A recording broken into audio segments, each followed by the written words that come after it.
哇！你出翻嚟啦？哎呀！明明我上一秒仲喺度食緊糯米糍，食緊好好食嘅客家菜，點解我會嚟咗呢一度㗎？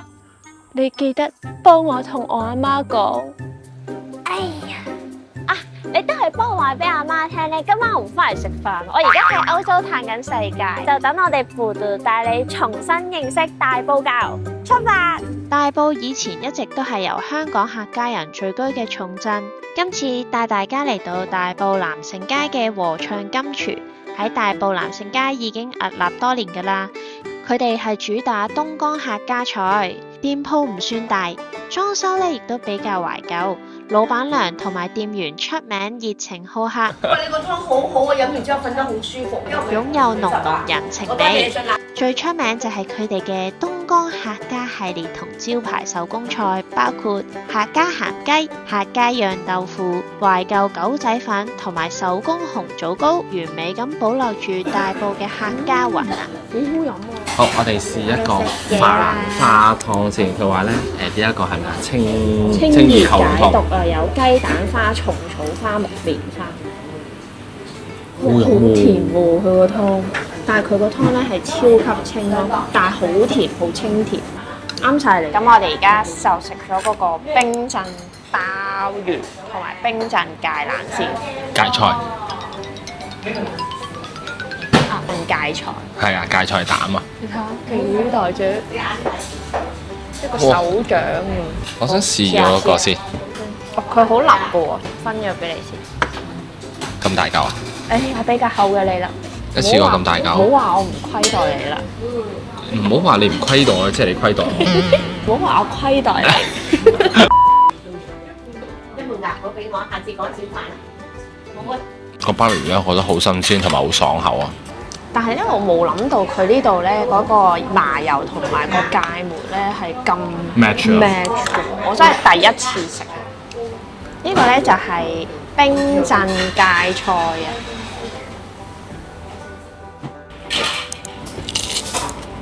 係喎，但係佢冇乜芥菜味喎，佢應該冇。我試下唔點嘢先。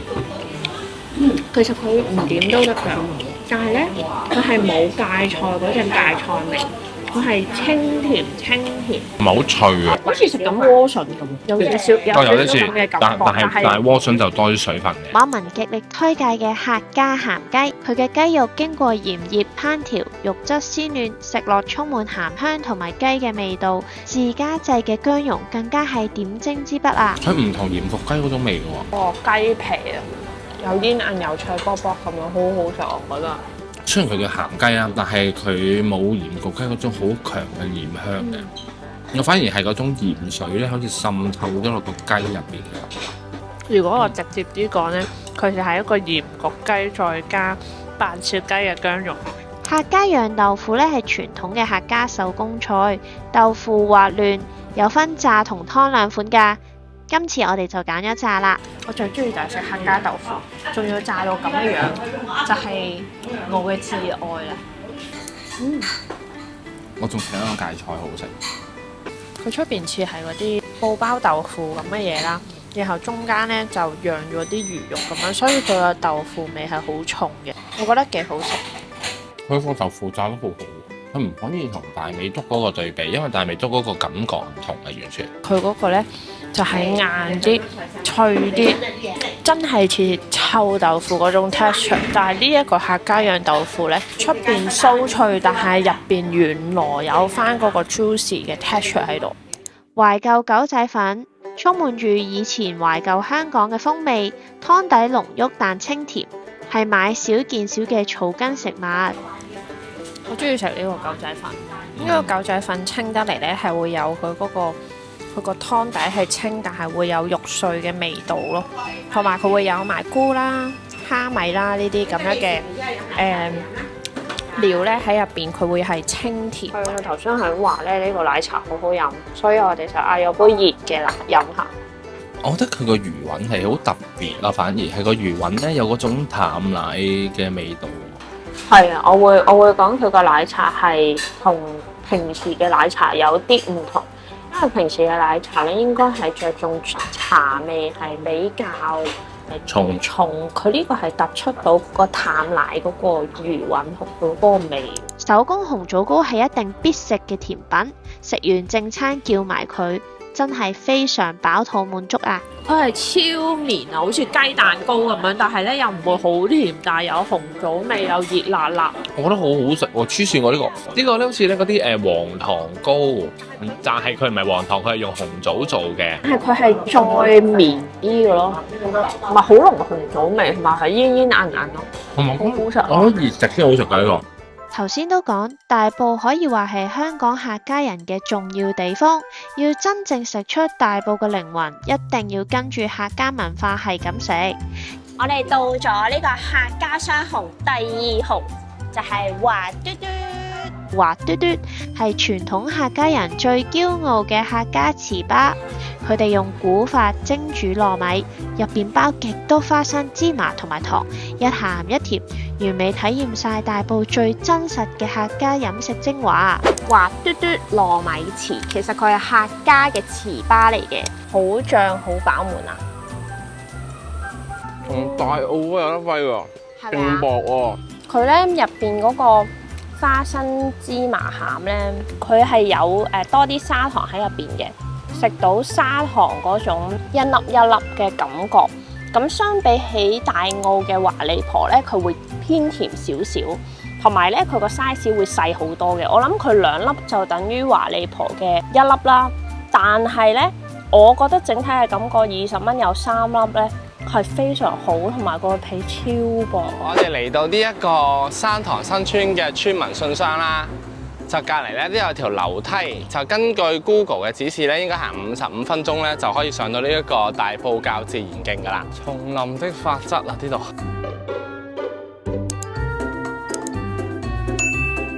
鎖住咗。沿路折返。我覺得 Google 咧係真係唔可信。好，我哋而家出翻嚟啦。我哋決定咗咧，因為而家咧已經接近下晝3點鐘，所以我哋而家咧就決定行翻出去大埔墟嗰邊，然後睇下有冇28K。如果有28K 咧，我哋就帶大家搭28K。如果冇咧，我哋就接搭的士。出車去咗個路線，然後再影俾大家睇下嗰度有啲咩車係可以搭到入去啊！就咁啦嚇。大埔滘自然護理區係香港版嘅亞馬遜森林，呢度咧同一般嘅郊野公園好唔同㗎。為咗保護最純粹嘅原始生態，原來規定不設燒烤爐、不設營地，將人為干擾減到最低。睇返以前，大埔滘早喺上世紀20年代已經開始進行植林計劃㗎啦。經過8年孕育，呢一度擁有全港最豐富嘅物種同植物群落。大埔滘個滘字，佢嘅意思呢就係2條分支河流匯合嘅水道。因為喺大埔滘自然護理區入邊都有好多山澗同埋小區流嘅交匯，所以以前嘅人就會用大埔滘去形容呢個自然護理區啦。佢會用4條顏色劃分林徑嘅長度，分別係紅色、藍色、黃色同棕色。大家可以根據自己嘅能力同時間去揀自己熟悉嘅徑道㗎。夏天夜晚呢一度仲會化身成為全港最夢幻嘅螢火蟲棲息地添啊！不過提醒大家，呢一度你係唔會收到電話信號㗎，所以你哋入嚟之前可以首先 download 定 Google Map。或者直接就係享受大自然最真實嘅感受，嚟一場洗滌心靈嘅森林浴。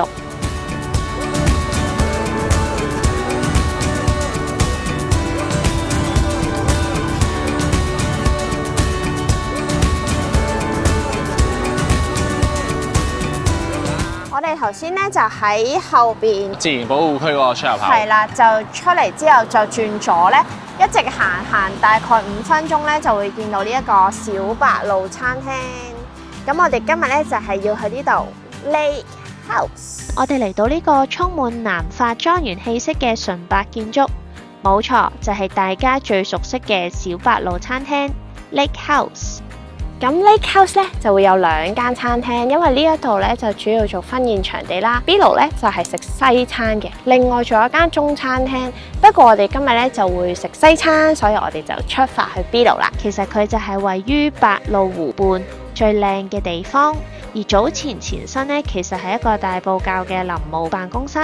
經過咗活化翻新，搖身一變已經成為呢一個咁高級餐飲同埋藝術於一身嘅歐陸莊園。大家如果想就咁前往小白鷺餐廳呢，可以坐港鐵搭火車到東鐵線大埔墟站，然後轉乘 Lake House 嘅免費穿梭巴士就可以到㗎啦。至於泊車方面，餐廳可以消費滿300蚊就可以免費泊車2個鐘。最引人入勝就係望住個湖，然後望住東鐵線嘅列車慢慢咁樣駛過，真係好 chill 好舒服㗎。但係大家咧，記住如果假日嚟到嘅時候咧，記得提前訂位啊，因為假日係好多人㗎。我哋就嚟到呢個超級好 feel 嘅呢個 Lake House 嘅入邊嘅 B 爐啦。咁我哋咧就嗌咗一個 nachos， 咁佢個 nachos 都幾大份嘅。